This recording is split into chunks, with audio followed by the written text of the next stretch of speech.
नमस्कार। National special में आप सभी का स्वागत है। मैं हूं दीपक मेरठवाल और अभी आज हम बात करने वाले हैं भारत रत्न की पूर्व प्रधानमंत्री और बीजेपी के वरिष्ठ नेता अटल बिहारी वाजपेयी और स्वतंत्रता सेनानी और राजनीतिज्ञ रहे, बनारस हिंदू विश्वविद्यालय के संस्थापकों में से एक रहे मदन मोहन मालवीय को देश के सर्वोच्च सम्मान भारत रत्न से सम्मानित किए जाने का फैसला किया गया है। राष्ट्रपति भवन की ओर से बुधवार को जारी किए गए इस बयान से ये जानकारी सामने आई। राष्ट्रपति प्रणब मुखर्जी के आधिकारिक ट्विटर अकाउंट से ट्वीट किया गया। राष्ट्रपति को पंडित मदन मोहन मालवीय और अटल बिहारी वाजपेयी को भारत रत्न से सम्मानित करके खुशी हो रही है।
देश के सर्वोच्च सम्मान नागरिक सम्मान भारत रत्न की शुरुआत 1954 से हुई। अब तक विभिन्न क्षेत्रों की 43 हस्तियों को भारत रत्न के सम्मान से नवाजा जा चुका है।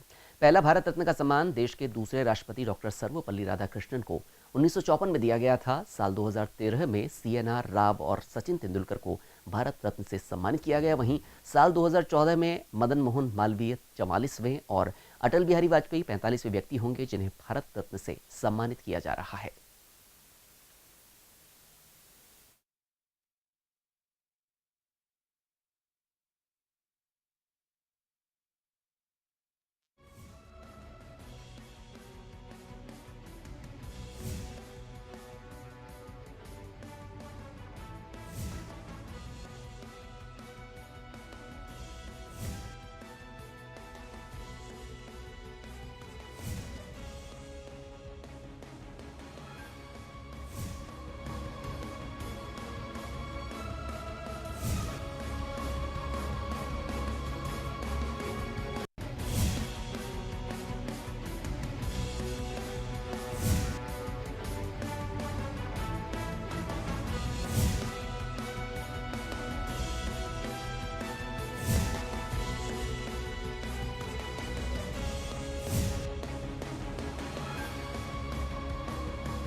तो भारत रत्न से सम्मानित किया गया है पंडित मदन मोहन मालवीय को और अटल बिहारी वाजपेयी को। इनके थोड़े जीवनी की अगर बात करें, प्रमुख अगर बात करें तो इनका जन्म उत्तर प्रदेश के इलाहाबाद में हुआ। वहीं इसके बाद इनका पूरा जीवन का कार्यकाल लगातार जो था समाज को समर्पित रहा। 4 बार ये कांग्रेस के अध्यक्ष रहे। सत्यमेव जयते शब्द के प्रचार प्रसार में इनकी अहम भूमिका थी। शिक्षा, पत्रकारिता, वकालत में ये सक्रिय रहे। 1916 में प्रतिष्ठित बनारस हिंदू विश्वविद्यालय की स्थापना इन्होंने की। महामना की उपाधि से विभूषित एकमात्र भारतीय इन्हें माना जाता है। कांग्रेस के निर्माताओं में विख्यात मालवीय ने कलकत्ता 1886 के द्वितीय अधिवेशन से लेकर अपनी अंतिम सांस तक स्वराज्य के लिए संघर्ष किया। यहाँ तक कि चौरा चोरी कांड में 170 दोषियों को जहां फांसी की सजा सुनाई गई थी, उनमें से 151 को मदन मोहन मालवीय ने छुड़ाया था।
बात करें अटल बिहारी वाजपेयी की, इस वर्ष उन्हें भी भारत रत्न सम्मानित किया जा रहा है। वो जनसंघ के संस्थापक सदस्यों में से एक थे।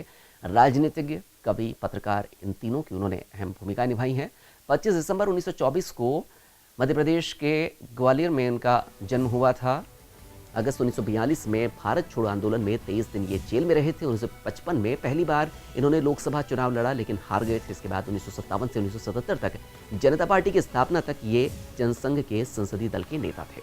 1977 में पहली बार वाजपेयी गैर कांग्रेसी विदेश मंत्री बने। संयुक्त राष्ट्र अधिवेशन में इन्होंने हिंदी में भाषण पहली बार दिया।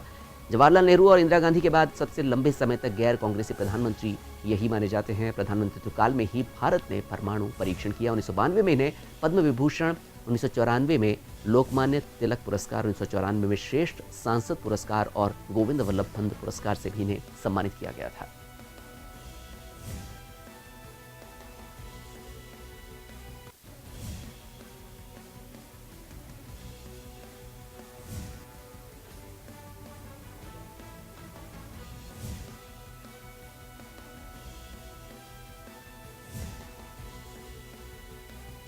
बाय।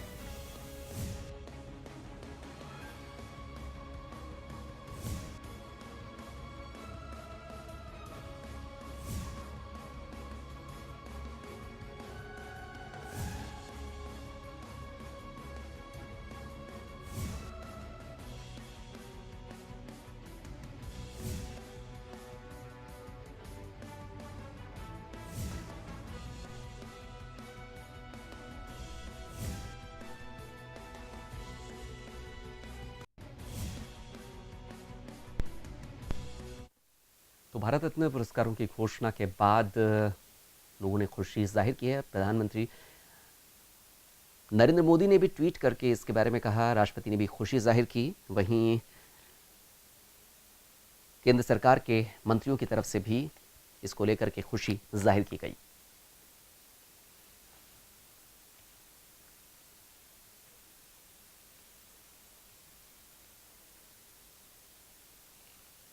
खुशी की बात है क्योंकि अटल जी आज भी हमें प्रेरणा देते हैं। देश में सबके हृदय में उनके लिए बहुत अच्छा स्थान है। सब लोग उनके स्वास्थ्य की कामना करेंगे और 25 दिसंबर को परसों कल ही उनका जन्मदिन है।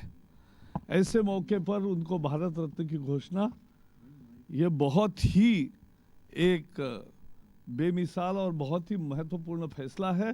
देश भर इसका स्वागत होगा।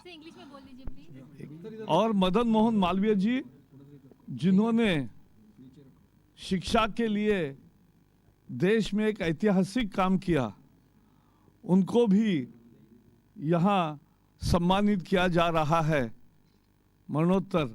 लेकिन वो बहुत ही महत्वपूर्ण है क्योंकि इतिहास में ऐसे बड़े वीरों ने जो काम किया है उनको भारत रत्न से नवाजा जाने की मांग भी थी और सही थी।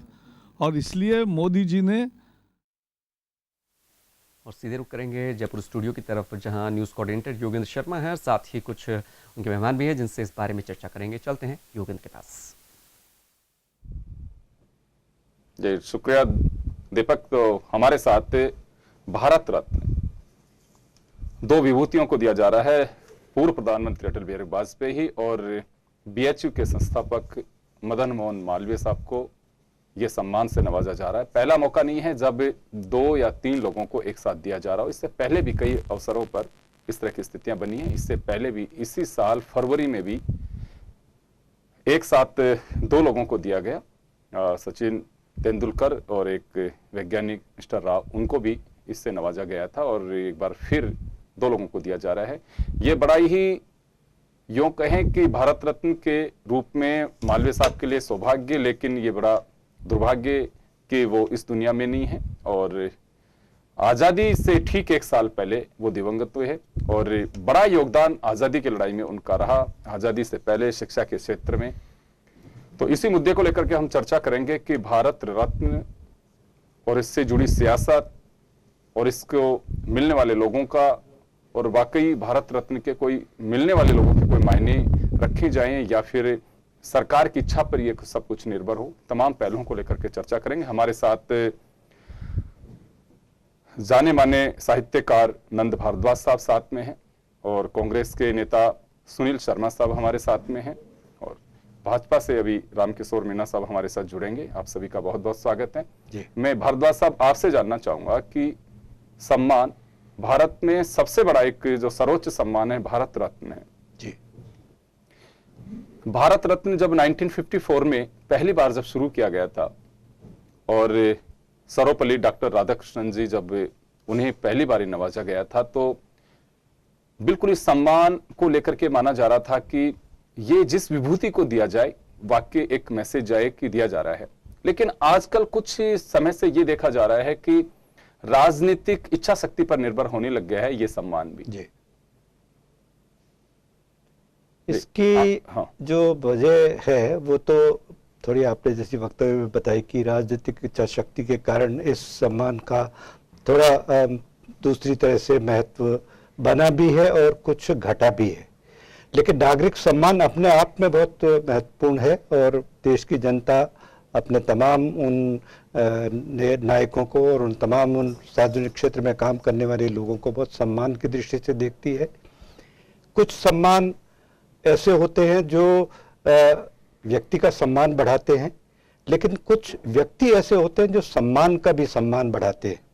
मैं मदन मोहन मालवीय को ऐसी शख्सियत पे मानता हूं जिसको सम्मान देने का मतलब है कि वो सम्मान अपने आप में बड़ा हो गया। भारत रत्न बहुत से हमारे राष्ट्र नायकों को दिया गया है, यहाँ तक कि जिसका आपने बताया कि सर्वपल्ली राधाकृष्णन को दिया गया जो बीएचयू में उनके बाद वीसी के रूप में आए थे और उनका बड़ा योगदान है। और भी बहुत सारे तमाम जो लोग अब तक इस सम्मान के अधिकारी रहे हैं वे तमाम सभी अधिकृत लोग हैं। लेकिन मुझे ऐसा लगता है कि कुछ व्यक्तित्व हमारे इतिहास में ऐसे हैं, खासतौर से जो स्वाधीनता आंदोलन से और देश की उस अस्मिता से जुड़े हुए हैं, वे उन तमाम सम्मानों से ऊपर के व्यक्ति हैं जिनकी वजह से ये सम्मान हमारे लोकमानस में ये स्थान बना करके रखे हुए हैं। ऐसे लोगों को जरा उस तरह से न भी हम शामिल करें उस प्रक्रिया में, तो मुझे लगता है कि ये सम्मान भी उसी तरह से सम्मान के लायक बना रहेगा और कम से कम ये जो राजनीतिक इच्छा शक्ति वाला जो संदर्भ या जो नुक्ता उससे जुड़ता है, इससे बचा जा सकता है। जी। नो डाउट कि मदन मोहन मालवीय को ये सम्मान अगर दिया ही जाना था ये तो 1954 में ही दे दिया जाना चाहिए था। बिल्कुल 1946 में उनकी डेथ हुई है और जो पहले कुछ व्यक्ति हैं उन्हीं में बिल्कुल अब जी, महात्मा जी। गांधी और उनका जो योगदान रहा है वो तो लगता है कि 46 से पहले जब उनका देहांत नवंबर 1946 में हो तो उससे पहले ही रहा। तो हमारे जो खोज करता है खासकर भारत रत्न के उन लोगों को इस बारे में विचार जरूर करना चाहिए था। इतना विलंब से उन्हें सम्मान दिया जा रहा है, ये भी एक चौंकाने वाली बात मानी जा सकती है। सुनील जी, लगातार ये सवाल उठ रहे हैं, आप ही की यूपीए के घटक एनसी के नेता उमर अब्दुल्ला ने भी ट्वीट किया है कि ये यूपीए की बड़ी भूल है कि वाजपेयी को ये सम्मान से नवाजा नहीं गया, ये सम्मान यूपीए को ही देना चाहिए था। देखिए योगेंद्र, बात एक है, सम्मान दिए जाते रहे, सम्मानों के ऊपर विवाद भी उठते रहे हैं। मैं इन वाद विवादों के अंदर वास्तव में बहुत अंदर तक नहीं जाना चाहता हूं कि किसको दिया जाना चाहिए था, किसको नहीं दिया जाना चाहिए था। महत्वपूर्ण बात दूसरी कुछ है। महत्वपूर्ण बात यह है कि अटल बिहारी वाजपेयी की अगर आप बात करें तो हर शख्सियत की जो शख्सियत होती है वो उसका एक फिलॉसफी होती है, उसका एक जीवन दर्शन होता है, उसकी एक विचारधारा होती है। बजाय कि हम उस विचारधारा का सम्मान करें, हम अगर उस विचारधारा का तो एक अपमान करते हैं, उस विचारधारा का तो एसोसिएशन करते हैं और उन्हें एक सांकेतिक रूप से हम सम्मान जब देने लगते हैं तो होता है कि केवल और केवल एक सिंबल की पॉलिटिक्स की तरफ हम बढ़ रहे हैं, बाकी कुछ भी नहीं कर रहे हैं। जहां तक आप अटल बिहारी वाजपेयी के सम्मान की बात करते हैं तो मैं अटल बिहारी वाजपेयी के उस प्रसिद्ध जुमले की बात करना चाहूंगा जहां वो कहते हैं राजधर्म का सम्मान करें मोदी। बजाय कि उस राज धर्म के ऊपर बात करते उसके बारे में एक विजन क्लियर करना अगर होते तो मैं मानता हूं कि अटल बिहारी वाजपेयी के लिए एक ज्यादा सम्मान का प्रदर्शन होता। जिन फिलॉसफीज के ऊपर, जिन अकीदों के ऊपर, जिन फलसफों के ऊपर अटल बिहारी वाजपेयी ने अपना एक लंबा राजनीतिक जीवन जिया, वो निश्चित रूप से एक सेक्युलर पॉलिटिशियन थे। वो एक ऐसे पॉलिटिशियन थे पॉलिटिशियन है जिनका इस बारे में बड़ा दृढ़ विश्वास है कि 120 करोड़ लोगों का जो कुनबा है वो सब जब तक सब समाजों और सब धर्मों के लोगों को साथ लेके नहीं चला जाए तब तक वो एक साथ नहीं रह सकता। अब प्रश्न है कि जो जिस अकीदे के ऊपर है उस अकीदे का तो आप सम्मान नहीं कर रहे और उसके बजाय आप धर्मांतरण की राजनीति जो लोग कर रहे हैं, आज जो सांप्रदायिकता की राजनीति कर रहे हैं, वो अटल बिहारी वाजपेयी को सम्मान दे रहे हैं। तो ये एक तरीके का विरोधाभास है। सच्ची बात तो है कि ये पूरा विरोधाभास है, बजाय इसके कि वो अटल बिहारी वाजपेयी का वो सरकार तो चाहे वो धर्मांतरण की बात करे, उनकी पार्टी के लोग करें या फिर दूसरे लोग कर रहे हो, लेकिन सरकार है क्योंकि कैबिनेट इस बात का फैसला करती है, तो हम उसको धर्मांतरण से क्यों जोड़ सकते हैं? योगेंद्र में डिफरेंट बात कर रहा हूं। बजाय आप क्या एक सम्मान और एक संकेतों की आप राजनीति कर रहे हैं, आप उस विचारधारा का सम्मान करें, आप उस फिलॉसफी का सम्मान करें, आप उन मूल्यों का सम्मान करें, उन वैल्यूज का सम्मान करें जिन वैल्यूज के लिए अटल बिहारी वाजपेयी ने अपनी पूरी जिंदगी लगा दी। बात है उन वैल्यूज को तो आपने 2014 के अंदर तिरोहित कर दिया है। उन वैल्यूज, उन सिद्धांतों को, उन फिलॉसफीज के ऊपर जिसको अटल बिहारी वाजपेयी चले, उसको नरेंद्र मोदी तिरोहित कर रहे हैं। तो एक तरफ तो आप उन विचारों को तिरोहित कर रहे हैं, उन विचारों की आप मान्यता खत्म कर रहे हैं। सच्ची बात तो यह कि अटल बिहारी वाजपेयी और उसकी विचारधारा का 2014 उस युग का अवसान का युग है, उस युग के एक अवनति का युग है, उस युग वो युग समापन हुआ, उस युग का असैसिनेशन हुआ है। अगर सुनील जी आपकी बात मानता हूं, लेकिन इश्यू ये नहीं है। चलिए, हर राजनीतिक एक जो बुक है, हम किसी पॉलिटिकल पार्टीज की देखें या सरकारों की देखें, तो एक युग के बाद में या कहें कि एक चैप्टर क्लोज होता है तो दूसरे चैप्टर का उदय होता है। वैसा ही बीजेपी में सब पूरी मीडिया ने जब नरेंद्र मोदी जब प्रधानमंत्री बने तब कहा भी गया था कि नरेंद्र मोदी युग का आगाज, इसमें कहीं कोई संदेह नहीं है, वो अपनी आइडियोलॉजी से चलेंगे। सवाल सिर्फ वाजपेयी को लेकर के है कि वाजपेयी को लेकर के आप ही के घटक दल जो हैं यूपीए के, वो इस बात को लेकर के अब स्वीकार करते हैं कि हमसे बड़ी चूक हुई है। क्योंकि इस मामले में हम पॉलिटिकल, अगर किसी व्यक्ति का योगदान है, किसी का भी, मैं कहूंगा कि आज मदन मोहन मालवीय साहब हैं, कांग्रेस के 4 बार नेशनल प्रेसिडेंट रहे हैं।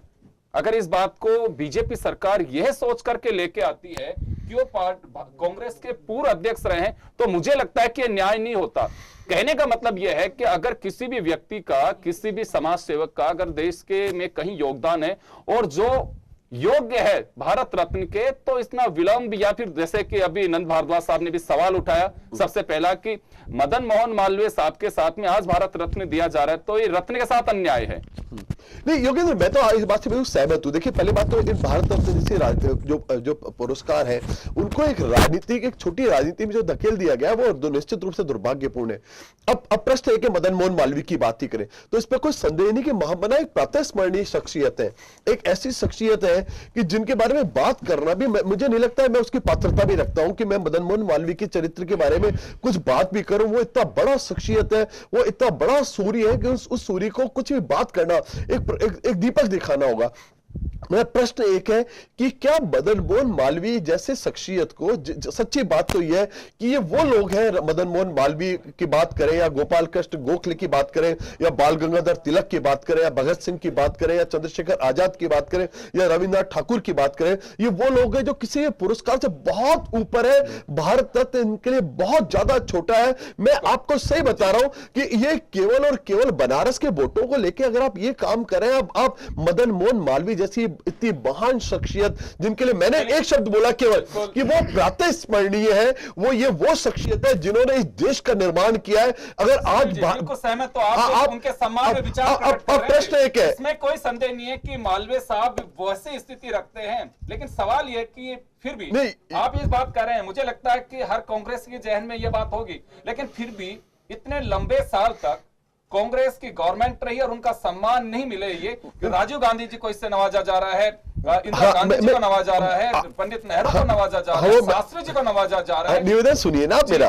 एक्चुअली क्या देखिए, जब भारत रत्न जब शुरुआत में बना, जब इसका शुरुआत में इसका प्रोविजन रखा गया, तो इस प्रोविजन के साथ एक बहुत स्पष्ट बात रखी गई थी, और वो ये थी कि किसी मरणोपरांत व्यक्ति को ये नहीं दिया जाएगा। अच्छी तरह आप समझिएगा, क्योंकि और अच्छी तरह आप एक बात और भी समझ लीजिएगा कि मदन मोहन मालवीय जैसे शख्सियत को भारत रत्न देना, सच्ची बात तो है कि उनका कोई सम्मान नहीं बढ़ता, भारत रत्न का सम्मान इससे कल बढ़ रहा है। दूसरी बात है कि अगर जब आप ऐसी शख्सियत को देंगे, फिर कल आप प्रश्न उठाएंगे गोपाल कृष्ण गोखले को क्यों नहीं दिया, फिर आप कहेंगे तिलक को क्यों नहीं दिया, फिर आप कहेंगे रविन्द्रनाथ ठाकुर को क्यों नहीं दिया, फिर आप दादा भाई नौरोजी की बात करेंगे। देखिए सवाल ये, देखिए ये बात सही फरमा, भारत रत्न उस व्यक्ति को दिया जाए जो देश का नागरिक को, ये भी कहा था, साथ ही नेल्सन मंडेला साहब को भी दिया गया, और मदर टेरेसा को दिया। बिल्कुल आप सही कह रहे हैं, नागरिक नहीं थे। तो समय समय पर जब बदलाव किया गया तो यह अमेंडमेंट भी उन विभूतियों के पक्ष में रखा। खैर चलिए वापस आपके पास में आऊंगा। रामकिशोर मीणा साहब हमारे साथ जुड़े हैं। रामकिशोर जी, आपका बहुत बहुत स्वागत है। मैं आपसे सवाल करना चाहूंगा कि मदन मोहन मालवीय साहब को यह सम्मान दिया जा रहा है, मेरी नजर में, भारद्वाज साहब की नजर में, और हमारे जो साथी बैठे हुए हैं सुनील शर्मा साहब की नजर में बहुत विलंब है ये, और इससे पहले दिया जाना चाहिए था। कांग्रेस का आरोप है कि महज मालवीय साहब का नाम अब इस वजह से आगे किया गया है कि बनारस से मोदी जी चुनाव लड़े, सांसद बने, और वहां के वोट बैंक को नजर में रखते हुए, क्योंकि मालवीय साहब का वहां बड़ा योगदान बीएचयू में, जो विश्व स्तरीय विश्व के पटल पे बीएचयू का अपना एक नाम है, उसी उद्देश्य से उनका नाम आगे बढ़ाया गया। केवल वाजपेयी जी का इस नाते भी नहीं कि कोई विवाद खड़ा ना हो। मैं इसमें मेरा दृष्टिकोण ये है कि कांग्रेस पार्टी, जिसको ये सम्मान बहुत पहले दे दिया जाना चाहिए था, केवल अपनी गलती को छिपाने के लिए इस प्रकार के आरोप लगा रहे हैं कि बनारस से जोड़ करके उनको देख रहे हैं। वो बनारस तक ही सीमित नहीं थे, उनका व्यक्तित्व इस प्रकार का था कि उनको आज हम, जैसे कि शर्मा साहब कह रहे हैं कि प्रातः स्मरणीय हैं, हमारे अन्य विद्वान साथी भी, सभी पूरा देश भी मानता है कि ऐसे व्यक्तित्व को जो बहुत पहले उनको ये सम्मान दिया जाना चाहिए था, उसको केवल इस आधार पर हम आलोचना करें कि उसको बनारस से माननीय प्रधानमंत्री जी वहां से चुनाव लड़े हैं या वहां से सांसद हैं, इसके नाते से उसकी आलोचना की जाए, ये ठीक नहीं है।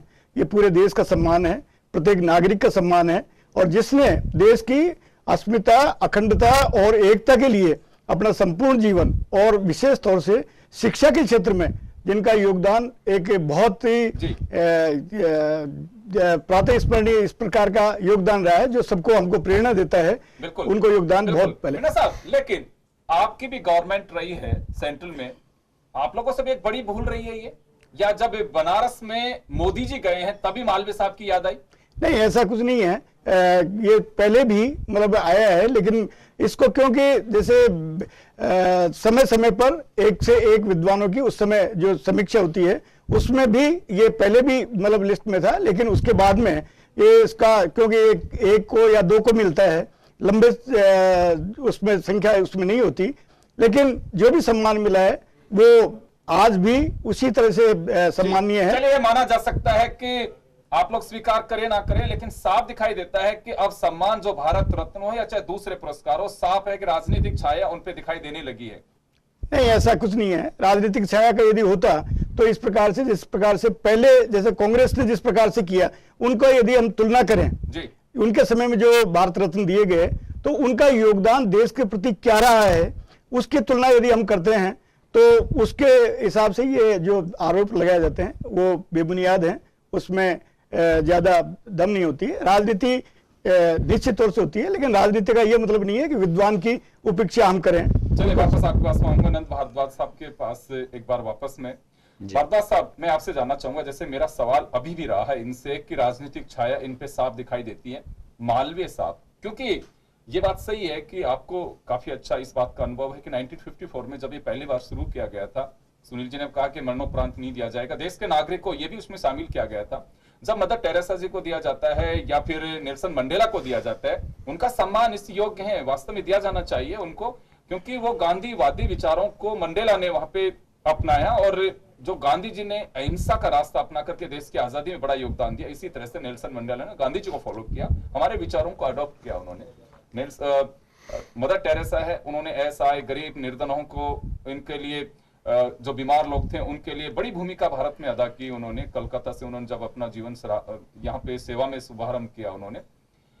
इनके साथ जब बदलाव किया जा सकता है नियमों में, तो हमारे देश की विभूतियों को इतने लंबे समय तक इस बात के लिए इंतजार करना पड़े, तो क्या कहेंगे इसको कि महज एक राजनीतिक इच्छा शक्ति कहेंगे कि वास्तव में उनका सम्मान की बहुत विलंब से याद आ रही है पॉलिटिकल पार्टीज को?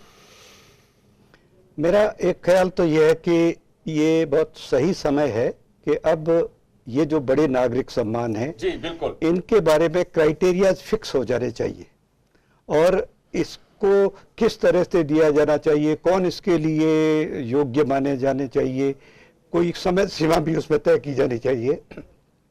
हमारा स्वाधीनता संग्राम का 150 साल का जो इतिहास है, उसमें अगर हम इस तरह से व्यक्तित्वों को तलाश करने लगेंगे तो जैसा पवन जी ने बताया और तमाम तय